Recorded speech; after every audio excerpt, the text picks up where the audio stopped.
Hi! చక్కీ వరల్డ్‌కి నమస్కారం. మీరందరూ ఈ చక్కీ వరల్డ్‌ని చూసి ఎంకరేజ్ చేస్తున్నందుకు మాకు చాలా సంతోషంగా ఉందండి. ఈ చక్కీ వరల్డ్ అనేది ఒక ఛానల్ పెట్టడానికి రీజన్ ఏంటంటే, రోజు ఉదయం నుంచి సాయంత్రం వరకు కూడా మన జీవితంలో ప్రయాణం చేస్తూ ఉన్నప్పుడు చాలా అనుభవాలు ఎదురవుతాయి. అందులోను ముఖ్యంగా ఏంటంటే ఆరోగ్య సమస్య.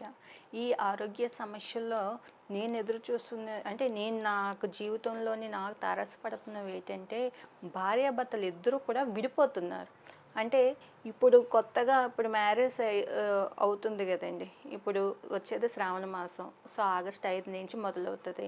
ఈ 5వ తారీఖున 6వ తారీఖు నుంచి ముహూర్తాలు ఉంటాయి. అందులో ఒక ముహూర్తంలో ఒక మ్యారేజ్ అయింది అనుకోండి.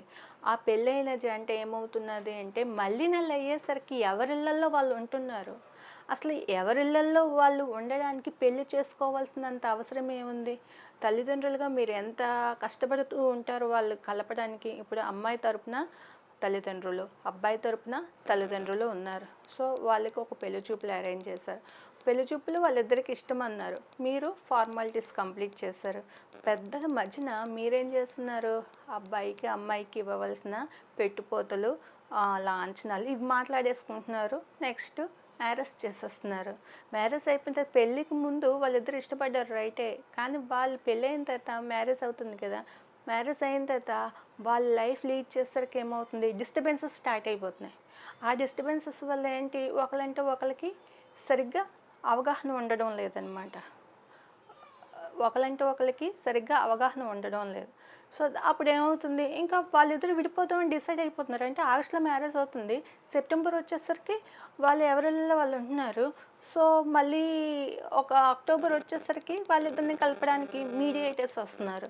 సో మధ్యవర్తులు పెళ్లి చేసేవాళ్ళో లేకపోతే ఊరు పెద్దలో ఎవరినో కూర్చోబెట్టి మంచి చెడ్డ చెప్పి కలపాలని చూస్తున్నారు. అయినా సరే వాళ్ళిద్దరి మధ్య ఉన్న ఈగోల వల్ల వాళ్ళు విడిపోతున్నారు. దానికి ఆ డిస్ప్యూట్స్ కారణం వాళ్ళిద్దరి మధ్యన ఉన్న ఆలోచనలో తేడా అవ్వచ్చు. అలాగే వాళ్ళ ఇరు కుటుంబాల మధ్య ఉన్న ఆలోచనలో తేడా అవ్వచ్చు. కుటుంబాల మధ్యన ఆలోచన ఏటుంది అనుకుంటారేమో. ఇప్పుడు మన అమ్మాయి కాబట్టి మనకు ఉదయం ఎన్ని గంటలు లేస్తుందో, ఎన్ని గంటలకు పడుకుంటుందో, ఏమి తింటుందో మనకు తెలుస్తుంది.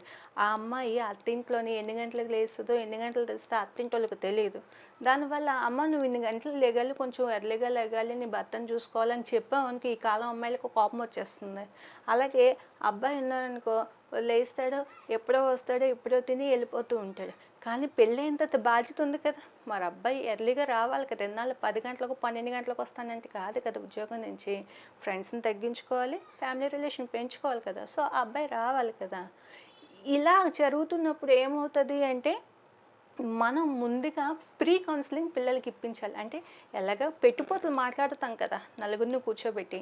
అలా పెళ్లి చూపులప్పుడు ఏం చేస్తాము, వాళ్ళిద్దరూ మాట్లాడుకుంటారు. సో వాళ్ళకు ప్రైవసీ ఇస్తాం. సో వాళ్ళిద్దరికి ప్రైవసీ ఇచ్చినప్పుడు వాళ్ళ ఇష్టాలు, అయిష్టాలు అన్నీ మాట్లాడుకుంటారు కదా. అలాగే పెట్టుపోతలు పెట్టేటప్పుడు మాట్లాడుకున్నప్పుడే సో పెళ్ళికి అంటే ఎంగేజ్మెంట్ ఉన్నది, పెళ్ళి ఉన్నది, కొంచెం గ్యాప్ ఉంటుంది కదా. సో ఆ గ్యాప్లో వాళ్ళకి అండర్స్టాండింగ్, ఫ్యామిలీస్ మధ్యన అండర్స్టాండింగ్ ఉండాలి కదా. సో వాటి గురించి కూడా ప్రీ కౌన్సిలింగ్ పిల్లలకి ఇప్పించండి. అసలు భార్యాభర్తల బంధం అంటే ఏంటి, లైఫ్ జర్నీ ఎలా చేయాలి, కష్టం వచ్చినా నష్టం వచ్చినా ఎలా ఉండాలి, మీ రిలేషన్స్లోనే ఒకరింటికో లేకపోతే ఇద్దరింటికో పిల్లల్ని విడివిడిగా పంపించినా పర్వాలేదు, వాళ్ళ లైఫ్ ఎంత సాఫ్ట్గా జరుగుతుందో చూపించండి. చూపించి కౌన్సిలింగ్ ఇవ్వండి. అవి పెట్టుపోతులప్పుడే కౌన్సిలింగ్ ఇచ్చారనుకోండి. సో మధ్యవర్తులు కూడా అప్పుడు ఉంటారు. అంటే అదేంటి పెళ్ళికి ముందే మధ్యవర్తులా అని అడుగుతారేమో. సో పెళ్ళికి ముందే మధ్యవర్తులా అని కాదు నేను అన్నది. సో పెళ్ళికి ముందు కూడా కౌన్సిలింగ్ ఇప్పించండి. పెళ్ళయిన తర్వాత వెక్స్ అయిపోయి ఉంటారు. వాళ్ళకి మీరు ఏం చెప్పినా వినదలుచుకోరు. వాళ్ళ మైండ్ సెట్ అలా సెట్ అయిపోతుంది. సో పెళ్ళికి ముందే మంచి ఇప్పుడు ఒక వస్తువు ఉన్నదనుకోండి, ఒక వస్తువును కొనేటప్పుడు ఎన్నాళ్ళు మన్నికుంటుందో అని అడుగుతాము. సో ఎన్నాళ్ళు మన్నికని మనం చూస్తామో అని అడుగుతూ ఉంటాము. సో దానికి వారంటీ ఉందా, గ్యారంటీ ఉందా అని అడుగుతాం. కానీ లైఫ్ గ్యారంటీ లేదు కదా. సో ఒకప్పుడైతే 100 ఏళ్ళు 150 ఏళ్ళు బతికేవారు. ఇప్పుడు 60 సంవత్సరాలు బతికితే గొప్ప అయిపోతుంది. మన జనరేషన్ బ్యాక్ జనరేషన్ ఉందనుకోండి, వాళ్ళు 60-70 బ్రతికారు. కానీ మన జనరేషన్ 40-50. సో నెక్స్ట్ వచ్చే ఎంత జనరేషన్ బ్రతుకుతారనేది తెలియదు. కానీ ఈ జనరేషన్ గ్యాప్లోనే ఈ గొడవలు విడిపోవడాలకే 10 ఇయర్స్ 15 ఇయర్స్ అయిపోతే లైఫ్ ఏం ఎంజాయ్ చేస్తారు? సో అందుకే మ్యారేజ్ అనేది ఒక కాన్సెప్ట్ ఉంది కదా. సో మ్యారేజ్ చేసుకుంటారు, చేసే ముందు వాళ్ళకి అర్థం చేసుకోవాలి. వాళ్ళు అర్థం చేసుకునేటట్టు ఒక కౌన్సిలింగ్ ఇవ్వండి. పెళ్ళి అయిన తర్వాత ఇబ్బందులు పడిపోయిన తర్వాత మీరు కలిసి ఉండండిరా బాబు అని చెప్పకుండా, పెళ్ళి చేసుకుంటున్నారు కాబట్టి పెళ్ళి చేసుకునే జర్నీని సాఫ్ట్గా చేసుకోవడానికి కష్టాలు వస్తాయి, అభిప్రాయ భేదాలు వస్తాయి, ఇంట్లో చిన్న చిన్నవి ఉంటాయి. దాన్ని అడ్జస్ట్ చేసుకున్న మనస్తత్వం మీకు ఉండాలి. సో ఆ అవగాహన మీకు కలిగించడానికి మన కుటుంబంలోనే కలిసున్న ఒక ఇద్దరింటికి మ్యారేజ్ లోపు ఒకసారి వెళ్ళి వాళ్ళ అలవాట్లు చూపించండి. అలాగే అత్తింటి వాళ్ళ ఇంటి సైడు అలవాట్లు చూపించండి. అప్పుడు అమ్మాయికి అర్థమవుతుంది, అలాగే అలాగే అబ్బాయికి అర్థమవుతుంది. కనుక ఇలాంటి ప్రీ కౌన్సిలింగ్ అనేది మీరు ముందుగుంటే ఇచ్చి ఉంటే, సో కొంతవరకు నేను పూర్తిగా అనను, ఇది అందరికీ తెలిసిందే, కానీ పూర్తిగా అనను. కానీ ఈ ఈ విధంగా కౌన్సిలింగ్ ఇస్తే 100లో మనకి ఒక 10% తగ్గుతాయి కదా.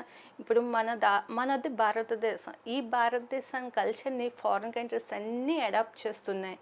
బట్ ఇప్పుడు ఏమవుతున్నది, మనకి ఫారిన్ కంట్రీస్ అన్నీ అడాప్ట్ చేస్తున్నాయి, కానీ మనం ఏం చేస్తున్నాం, వాళ్ళని మనం అడాప్ట్ చేసుకుంటున్నాం. అంటే మ్యారేజ్ చేసుకోవడం, డైవర్స్ తీసుకోవడం, వేరే వాళ్ళు మ్యారేజ్ చేసుకోవడం, డైవర్స్ చేసుకోవడం, ఈ కల్చర్కి ఇది కాదు కల్చరు.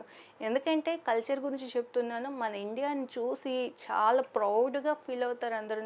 అంటే అక్కడ ఒక ప్రతి చిన్న పిల్లల నుంచి పెద్దవాళ్ళ దాకా కూడా ఒక మంచి అట్మాస్ఫియర్ ఉంది. వాళ్ళ దగ్గర నేర్చుకోవాల్సింది ఎంతో ఉంది. కష్టాల్లోనైనా సుఖాల్లోనైనా వాళ్ళు ఎంతో చక్కగా ఉంటారని ఒక భావన ఉంది. దాన్ని మనం నిలుపుదాం. సో అది నిలపాలి అంటే డైవర్స్ కేసెస్ని పట్టుకుంటూ పోలీస్ స్టేషన్ వెనకట్లా, కోర్టుల వెనకట్లా సంవత్సరాలు తిరుగుతూ అప్పుడు డైవర్స్ తీసుకునేసరికి ఆల్రెడీ మీ వయసు అప్పటికి 35-40 అయిపోద్ది. సో అప్పుడు మీరు గెయిన్ చేసేది ఏంటి? అందు గురించనే ముందు నుంచి చెప్తున్నా. సో మ్యారేజ్కి ముందు ఒక 10 days టైంలోనే మీరు అలవాట్లు అవతల కుటుంబం వాళ్ళ అలవాట్లు మీరు తెలుసుకున్నప్పుడు మీ దగ్గర ఉన్న ఈ చిన్న చిన్న సమస్యలు ఏవైతే ఉంటాయో అవి పోతాయన్నమాట. సో ఈ ఛానల్ ద్వారా మీ చూసే ప్రతి ప్రేక్షకులకి మేము చెప్పేది ఒకటే, మ్యారేజ్ చేసుకునే ముందు పిల్లలకు కొంచెం జాగ్రత్తలు చెప్పండి.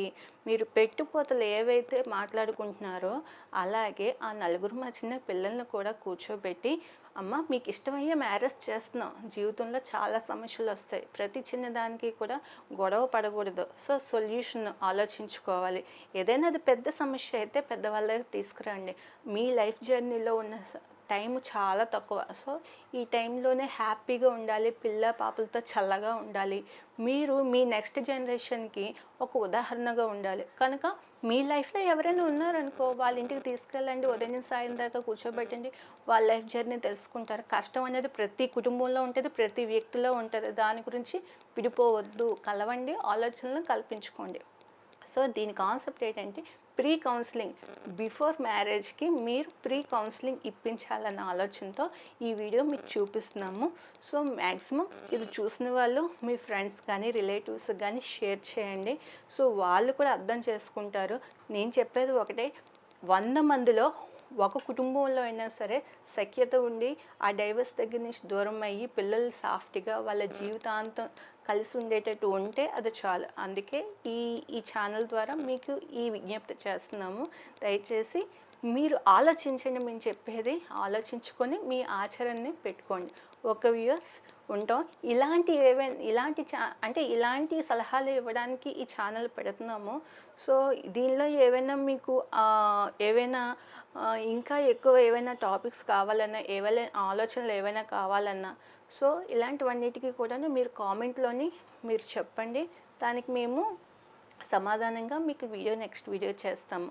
ఓకే వ్యూయర్స్, మాకు సబ్స్క్రైబ్ చేయండి. సో లైక్ చేస్తే ఇలాంటి వ్యూస్ ఎన్నో మీకు చేయడానికి మాకు అవకాశం ఉంటుంది. ఓకే, నమస్తే.